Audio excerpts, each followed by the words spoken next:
السلام عليكم، عاملين ايه؟ النهارده هنلعب هيتمان 3 في دارتمور، الميشن التانية. الميشن اسمها Death in the Family. احنا هنعمل تشالنج اسمه Another Death in the Family و A Matter of Guilt. هشرحه لكم طبعا دلوقتي. الموضوع باختصار ان أليكسا اللي احنا المفروض نقتلها دي جايبة محقق او برايفت انفستيجيتور، يعني عشان يعرف مين اللي قتل اخوها. احنا هناخد مكان المحقق ده، هنقعد احنا بقى نحل الجريمة، نجمع أدلة ونشوف الناس كانت فين بالليل وكنت فين امبارح الساعة 11 وكده. والموضوع ده ممتع جدا، يعني لو حد فيكم لسه ما لعبوش يروح يلعبه. لان انا هحرق عليكم القصه، يعني انا هقول لكم مين اللي قتله.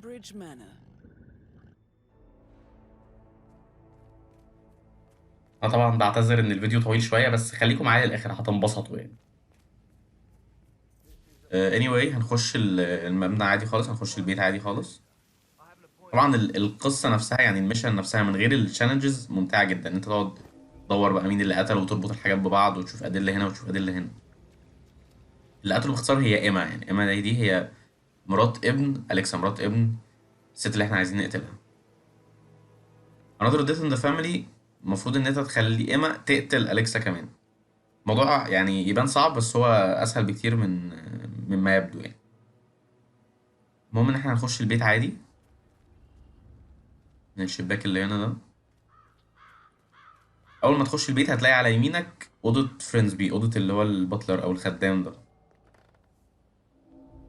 طبعا لو معكش اللوك بيك لو بيفتح الابواب ده، هقول لك تجيب منين كروبار، بس يفضل يبقى معاك، يعني هيبقى اسهل. هناخد من هنا من الاوضه دي 3 حاجات، أو لا 4 حاجات، اللي هي النوت دي والمفتاح الماستر كي بتاع البيت كله، والدايري او المذكرات اللي يا عم مش دي، المذكرات اللي كان بيحاول يحرقها. That appears to be a half-burned diary belonging to Zachary Carlisle. واخر حاجه هتلاقي هنا sleeping It says pills، he and Madame Carlisle murdered their older اللي هي brother كانها 56 سم يعني. years ago, and that Mr. Fernsby helped them cover it up. He was planning to confess it هنستنى all. كتير بقى، الميشن فيها انتظار كتير، يعني في اوقات كتير هتلاقي نفسك مستني. فاحنا ممكن نجري الحته دي. طبعا اللي قتلته ايما دي هي قتلته عشان قصه كبيره كده، ان اليكسا واخوها قتلوا اخوهم الكبير اللي هو مونتجمري ده. مونتجمري ده هو في الحقيقه ابو ايما، هي قصه زباله كده في النص. فهي قتلته انتقاما لابوها، وعشان تبقى الامبراطوريه دي بتاعتها يعني. الراجل جاي اهو. That is Phineas Whitmer, the famous private investigator hired by ناخد Madame لبسه Carlisle's clients. I'm curious what he was هنخبيه هنا. here. Maybe you should do some detecting انا معصباني yourself. الست اللي عماله تتكلم في ودني دي كل شويه. مش الاولانيه برضو كان لوكاس ده عمال بيتكلم في ودني على طول.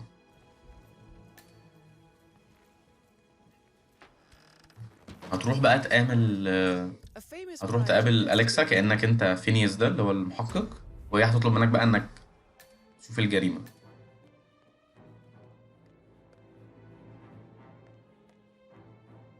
هي جاية ان شاء الله ان شاء الله يعني. بس موضوع انك تخليها هي تقتل نفسها ده بصراحة ممتع جدا، ساتيسفاينج جدا يعني. يعني انا لعبت تقريبا كل اجزاء هيتمان، الاجزاء اللي هي الاولى بس هو الوحيد اللي أنا ما لعبتوش. عمري ما شفت حاجة زي كده، عمري ما شفت حاجة انك بتخلي التارجت بتاعك ينتحر يعني. Mr. Whitmer, thank you for coming on such short notice. A great tragedy has fallen upon us, and I need a quick resolution, handled with absolute discretion. Results and discretion are my speciality. Very well. I suppose you will want to start at the crime scene. للأسف ما ينفعش نجري Experience. A الكلام thorough ده. examination of a potential crime scene is half the job done. Good. Fernsby will take over from here. I am Mr. Fernsby, the butler. Madame Carlisle has asked me to assist you in any way possible. Mr. Whitmer, I understand that you've traveled from London. Would you care for some refreshments? برضو اللي مش عارف يعرف الحاجات اللي احنا جبناها من اوضه الراجل ده، من اوضه فرينزبي ده، فيها الدايري بتاعت زكري، بتاعت الراجل اللي مات، If you'll follow me, sir. اللي احنا بنحاول نحل الجريمه بتاعته. هو كان طبعا حاسس بالذنب ان هم قتلوا اخوهم بالكبير، وكاتب كده في الدايري بتاعته. ف فرينزبي ده عشان يحمي العائله يعني ويحمي اليكسا، راح مولع في الدايري. I feel obliged to point فاحنا out هنستخدم الموضوع ده عشان نقول لاليكسا ان فرينزبي اللي قتله. فرينزبي مش هو اللي قتله طبعا. nature. You may be familiar with the recent announcement of her death. You will probably learn that a staged funeral is scheduled to take place tomorrow. Madam's children were not informed until this morning that their mother was in fact not dead at all. So please bear with them if they seem affected by the rather unusual أما أنا هنسيبهم.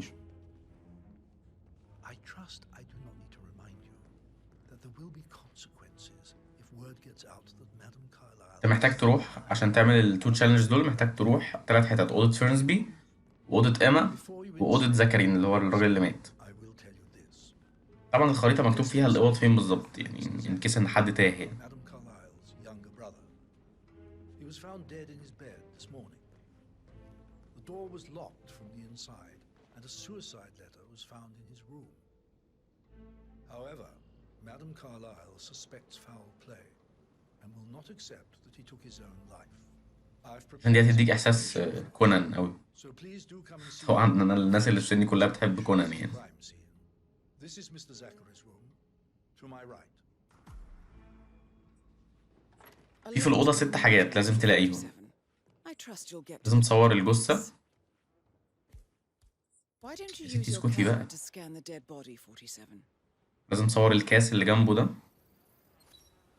Throat markings indicate a rare, short-lived plant poison killed him. Spread shows time of death at around 10 o'clock last night. You do know your poisons, 47. بعد كده لازم نروح نجيب السوسايد نوت اللي هي لو بيقول لهم انا هنتحر وبتاع. طبعا مش هو اللي كاتبها، ايما اللي كاتباها.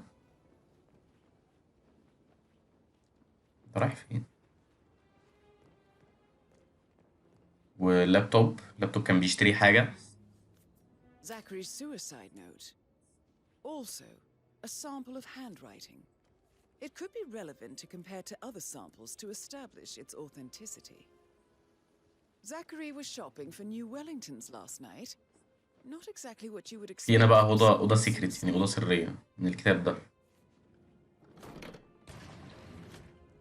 A hidden door. It's a secret passage. This could explain how. هتلاقي جوه برضو خريطة البيت. inside.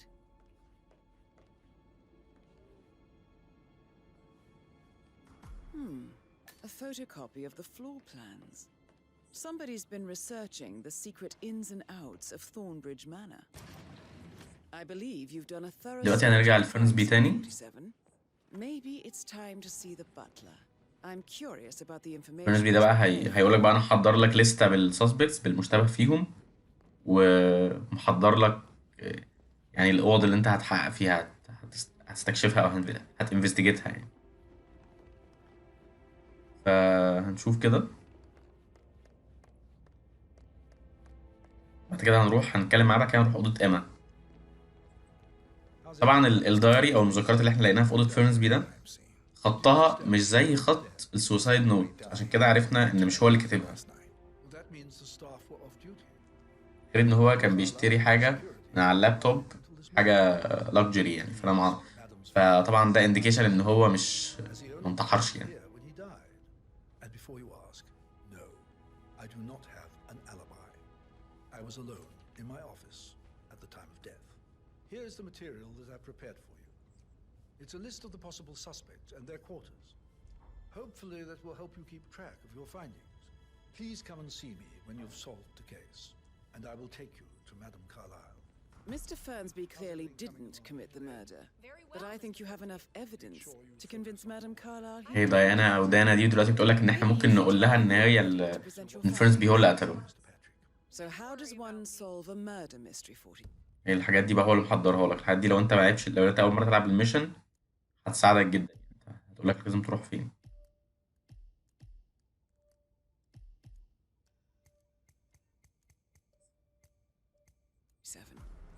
Motive means an opportunity, I believe. May I suggest you ask the suspects for alibis, or perhaps you prefer. دلوقتي هنروح الأوضة بتاعت إيما. Unless of course you انتي want to do اسكتي. some more detecting, 47.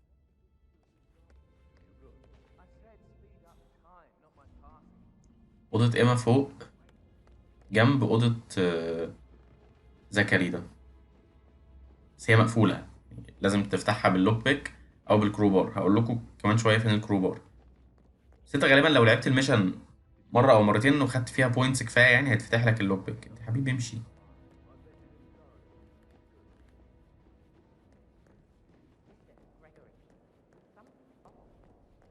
لا انا اتلخبطت.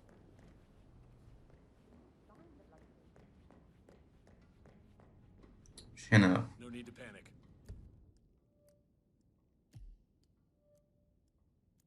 هي اوضة ايما اند جريجوري.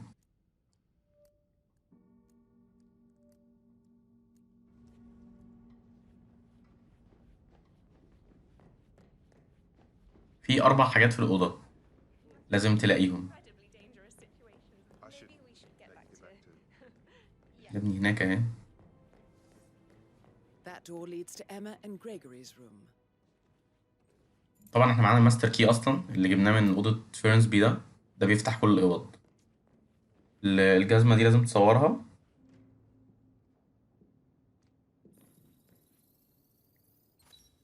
ومفتاح الجرين هاوس اللي هي اوضه او الاوضه بتاعت الزرع دي. A keychain pendant for the greenhouse. What's that doing in Emma and Gregory's room, I wonder? And why is the key missing? والنوت او الجواب اللي هنا ده. Now this is interesting, 47. A letter from Emma's mother. الجواب ده بقى من ام ايما بتقول لها ان انتي بنت مونتجومري، الراجل اللي هم قتلوه اللي هو اخوهم. والعصايه دي مهمه جدا لازم تاخدها لان هي هتفتح لك اوضه تانية. She claims to have witnessed Alexa and Zachary murder him. روح المكتبه دي في يعني افتح الخريطه وامشي ناحيه الساوث او الجنوب.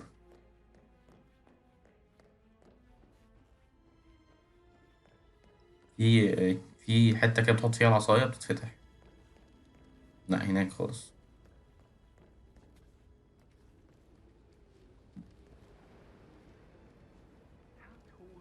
طبعا قولوا لي في الكومنتس تحت لو انتوا حابين ان انا يعني ابقى بستكشف كده، ولا حابين ان انا اقطع الحتت دي وابقى بوريكم اللي هتعملوه بس.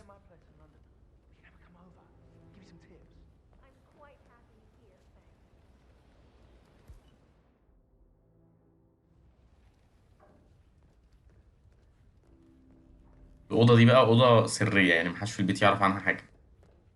تلاقي فيها برضو ايتمز مهمة.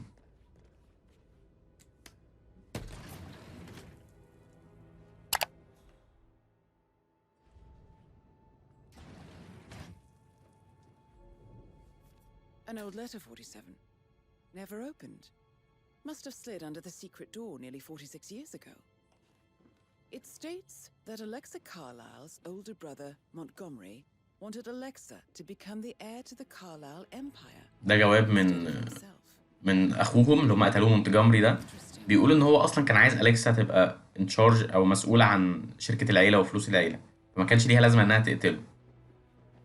فده طبعا ممكن تستخدم انت الكلام ده عشان تقول لأليكسا ان لا ده زكري عرف الكلام ده وحس بالذنب وانتحر. Half a century old.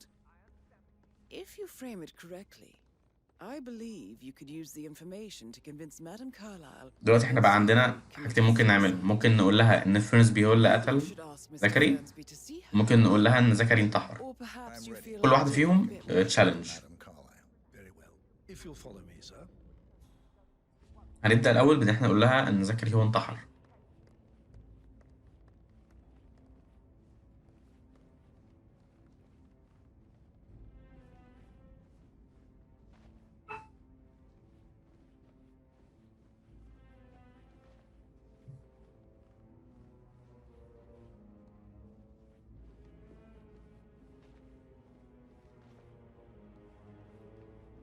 مش عارف ايه مول العرب اللي هم ساكنين فيه ده. مسافات يعني واحد بيمشي مسافات.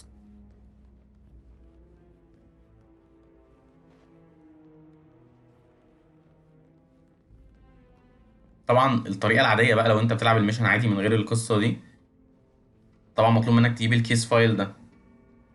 الكيس فايل ده موجود في الخزنة اللي في أوضة مكتبها. الخزنة دي طبعا بباسورد. الباسورد هتلاقيه مكتوب على الخزنة، هتلاقي صور كده مكتوب على الخزنة، صور حيوانات وساعة وحاجات كده. كل ايتم من دول موجود في الأوضة هتلاقي جنبه رقم. يعني الساعة هتلاقي تحتها رقم، الغزالة دي هتلاقي تحتها رقم. هو مش غزالة، أنا معرفش الحيوان ده اسمه ايه، بس هتلاقي تحتها رقم. This is Madame Carlisle's office. Please step inside. احنا هنسيف هنا عشان هنرجع نريلود من الحتة دي تاني. اقعد تلودوا بدل ما تسيفوا عشان عملت الحركة دي مرتين. Your Your detective skills have gained you access to the Lion's Den, 47. Now, go claim your reward. So, Mr. Whitmer, you've reached a conclusion. Take a seat. Please, go ahead. دلوقتي هنقول لها إن زكري انتحر. Your brother committed suicide. I need to see some evidence to believe that, Mr. Whitmer. Zachary was found dead in a room locked from the inside. He died from a rare poisonous plant he cultivated himself. He believed you were dead, and a suicide note explained that he did not have the courage to go on without you. That's what I don't buy. I cared for him deeply, but the truth is he hated my guts. هي بتقول إن أخويا بيكرهني فمش هينتحر لو أنا مت عادي. It's suicide, I can promise you that. Perhaps the death of your older brother, Montgomery, then. I have found evidence showing that you and Zachary killed him nearly 50 years ago. I believe that was when Zachary turned recluse. Your brother recently uncovered proof that your past deeds were for nothing. A letter from Montgomery stating that he wanted you, Madam Carlisle, to take over from your father instead of himself, as you were better suited to the job. هي دلوقتي بقى حسيت إن هي Turned out the قتلت أخوها على الفاضي يعني. without anyone dying. What broke Zachary once, now destroyed him. And you saw this letter? I did. Oh, Zachary. How royally I fucked up. Mr. Whitmer, I'm sorry. I just need to gather my thoughts. Right. The payment for your services. Have you decided on an amount? هتطلب منها الفايل بقى مقابل الجريمة اللي اتحلتها يعني. Arthur. دلوقتي هتعرف انت مين طبعا. How do you? I see. Well played. For many, many years I feared what I'd see when I finally met death. And now you sit before me and I feel only peace. You see, I believe life is a fair fight and I lost spectacularly in يا ستي انت هتخطبي خلصينا. It is time for me to leave the pit. Oh, before I get to that, your reward. The file you want is in the safe.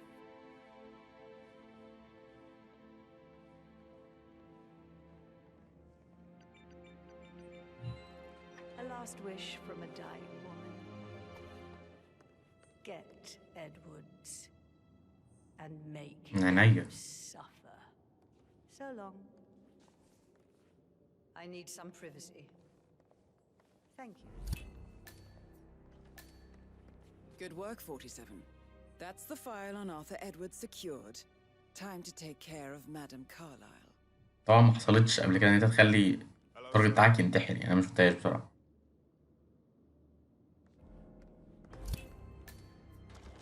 ممتعة جدا بصراحة. Mission complete. Well done, 47. دلوقتي هنعمل ريلود. هنعمل التشالنج التاني اللي هو another death in the family. هنخلي إيما تقتل أليكسا زي ما قتلت أخوها. طبعا بدل ما نقول لها إن زكري انتحر هنقول لها إن ثورنسبي هو اللي قتله. أنا نفسي تسكتي. So, Mr. Whitmer, you've reached a conclusion. إن شاء الله. Please, go ahead. The butler, Mr. Fernsby, killed Zachary. Fernsby? Oh, you've got that wrong. He would never do such a thing. He is the most loyal man I have ever met. I found pills in his ما هو لويال ليكي ما انت قتلت قتلة أصلا. that killed your brother. Furthermore, I found Zachary's notebook, half burned, in Mr. Fernsby's fireplace. It showed that Zachary intended to publish a written confession to a murder the two of you committed nearly 50 years ago. The murder of your... هو بيقول لها بقى إن ثورنسبي قتله عشان زكري ما ينشرش المذكرات بتاعته ويفضحهم يعني. We did no such thing. No need to feign innocence. I know a killer when I see one. And طبعا هي اتحمقت دلوقتي ان انت بتقول لها ان انتوا قتلتوا اخوكوا وبتاع. هو بيقول لها يعني ما تعمليش فيها، انا اصلا مش مهتم انتوا قتلتوه ولا لا. helped you stage the murder of Montgomery as an accident. I believe he killed Zachary not to be exposed as an accomplice to murder. ثورنسبي ده ساعدهم عشان ما يتفضحش يعني لان هو ساعدهم في الجريمه. You are wrong, Mr. Whitmer. He did not do it to protect himself. He did it to protect the Carlisle legacy. واضح ان انتوا عيله زباله بصراحه كلكم في بعض يعني. Like myself, understands that sacrifices must be made to secure stability and prosperity. Mr. Whitmer, I'd appreciate it if your findings never leave this room. من عينيا. I understand طلع على اليوتيوب Fernsby's خالص. actions, and there is no need for them to have more consequences than they already have. Fernsby was very fond of Zachary, and I'm sure his decision will haunt him to the day he dies. لا هو شكله حسيس قوي بصراحه. Have you considered an amount? I want the file you have. انا هلعب الميشن تاني بقى واجرب اكتب ماني، يعني اختار ماني ما اختارش الفايل، شوف هتديني كام. Constant. But that must mean you're... I expected you'd show up. But you're not here to kill me. If you were, you would have already. The enemy of my enemy, I suppose. You can have it. You earned it. مجرمه عندها ضمير او اللي هو you earned it. امينه قوي.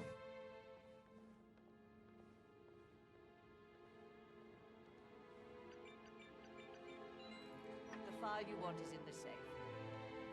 Good hunting. طبعا هناخد الفايل I need some privacy. وهي هتطلع تشم هوا في البلكونه.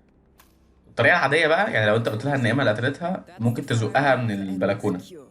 الحراس دول مش هيشوفوك وانت اصلا مش في اللاين اوف سايت بتاعهم. بس احنا دلوقتي مش هنعمل كده، يعني حاول تقاوم انك ما تزقهاش ومش هنعمل كده. هنروح على الجرين هاوس اللي هي اوضه الزرع دي. هنخرج من البيت من الحته الويسترن او الحته الغربيه. ورا الجرين هاوس هتلاقي الكروبار لو انت مش لاقيه لحد دلوقتي.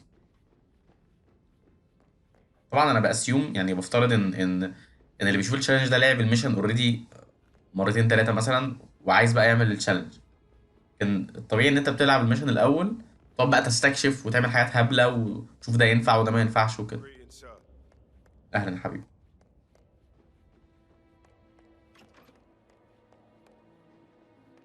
هي دي ايما اللي كانت واقفه دي. في ونش كده او مفتاح موجود على النافوره هنحتاجه برضو. طبعا لو انت عايز تعمل التشالنج الاولاني بس اللي هو اماتر اوف جيلت ده مش مطلوب منك خالص تخش اوضه ايما وتعمل الكلام ده. يعني عشان تعمل التشالنج الاولاني انت محتاج بس تخش اوضه فيرسبي واوضه زكري والسيكريت روم. كروبار اهو. Having a really bad time. Me too. I can't believe Zachary's dead. Yeah. الكروبار بيفتح البيبان بيكسرها، يعني مش هتعرف تقفله تاني. اللوك بيك احسن طبعا. Broken lab equipment. It looks like it was recently used, though. في زرعه غريبه كده هناخدها. هنصور الكتاب ده. الكتاب ده اللي كان بيساعد ايما في تحضير البويزن، تحضير السم. هنصلح لها المكنه دي، انا معرفش دي ايه بصراحه بس هنصلحها لها عشان تعرف تكمل تعمل بقيه البويزن وتيجي تموت اليكسا. I'd say Madame Carlisle is next in line for a poisoning.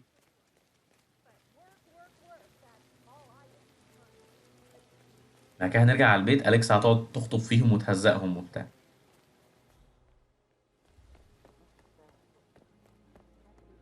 انت على فكره دلوقتي مش مطلوب منك تعمل اي حاجه، يعني انت لحد دلوقتي انت كده خلصت الميشن.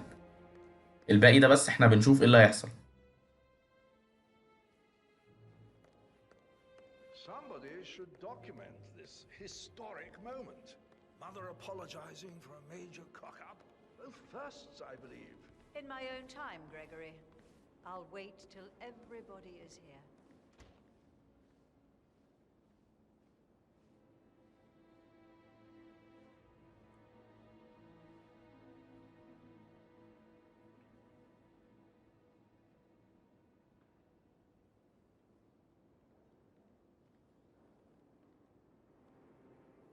يلا يا حاجه. Right, let's get started. I want to keep this short. I know you have a lot of questions. Some I will answer now. The rest will have to wait.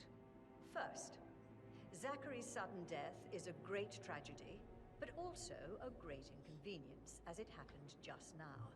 I'm dealing with the situation in a discreet and efficient way, and I expect your cooperation in all related matters. Secondly, the arranged funeral event tomorrow will take place. هي اصلا قصه الميشن بعيدا عن الستوري والجريمه والكلام ده، ان هي عملت نفسها ميته وبعدين ظهرت. يعني هي قالت لهم ان انا مت وحضروا جنازه وبتاع، بعدين طلعت ما ماتتش. انا مش فاهم ايه الفكره بصراحه، مش فاهم هي عملت كده ليه يعني. So please do not disturb me with your petty concerns. You are all adults, and as part of the elite, you will eventually have to deal with difficult situations like this. It comes late for most of you, but this is a chance. ماشي، ما انت بطلي رغي بقى عشان نديل with difficult situations. That will be all.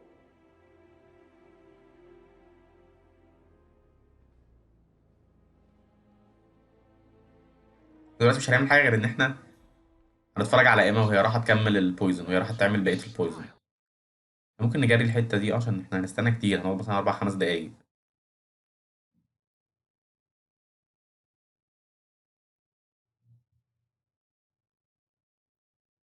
ما تقربش منها قوي، لان انت لو قربت منها قوي هتخاف ومش هتروح تعمل حاجه. هتتخض كده وهتقول لك ايه ده، انت خضتني، اسمك ايه وبتاع وهتبطل اللي هي بتعمله. طبعا مش عايز تتكشف يعني. هي دخلت دلوقتي بتكمل السم، هنرجع نستناها في البيت بقى عشان نخلص. Approximately 10 hours later. هناك اهي.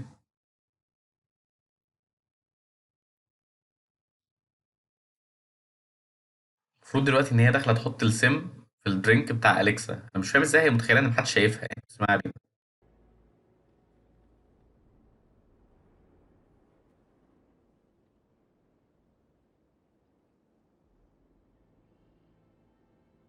طبعا يا جماعه ده يقول لنا ان الفلوس مش كل حاجه خالص. يعني ناس هي عايشه في قصر ومعاهم فلوس كتير جدا ومش مبسوطين خالص وعمالين يقتلوا في بعض برضه.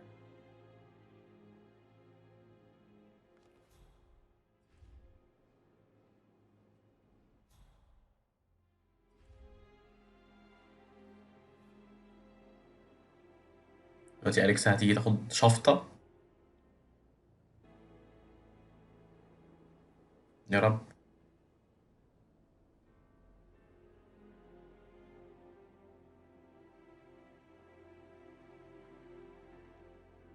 Ah, my perfect mother. Who would have thought? You fucked up, didn't you? Staging your own death? A major, grandiose cock-up, I'd say. في ناس بقى بتروح يعني بتحبش تشوف الكلام ده، تفضل مستنيه عند الاكزit بحيث ان هي اول ما تموت يعملوا اكزit وخلاص. الناس اللي هي بتحاول تخلص الميشن في وقت اقل.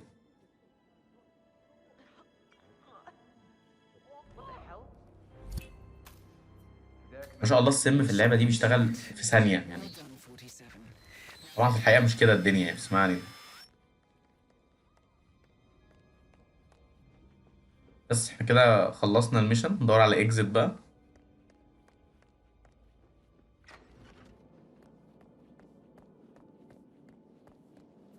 طبعا الميشن فيها تشالنجز تانية، يعني فيها طرق تانية انك تموتها بيها، بس الاتنين دول اكتر اتنين انترستنج يعني، عجبوني جدا بصراحة. وهي اللعبة اصلا معمولة حلو يعني. اللعبة هم حاولوا يعملوا فيها قصة بس جت متأخر قوي، لان احنا بقالنا سنين بنلعب هيتمان ومحدش مهتم بالقصة. احنا طب بيجي لك تارجت بتقتله خلاص، محدش مهتم احنا بنعمل كده ليه يعني. هنخرج زي ما جينا.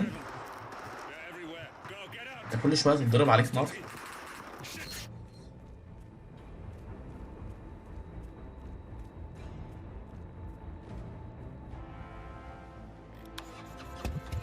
يا رب يكون الفيديو عجبكم، ويا رب لو حد فيكم بيدور على حاجه اكون عرفت اساعده.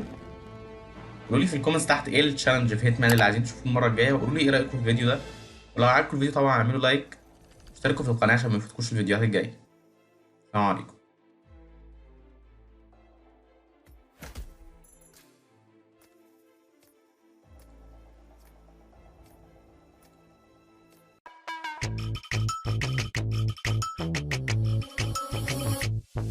Hey!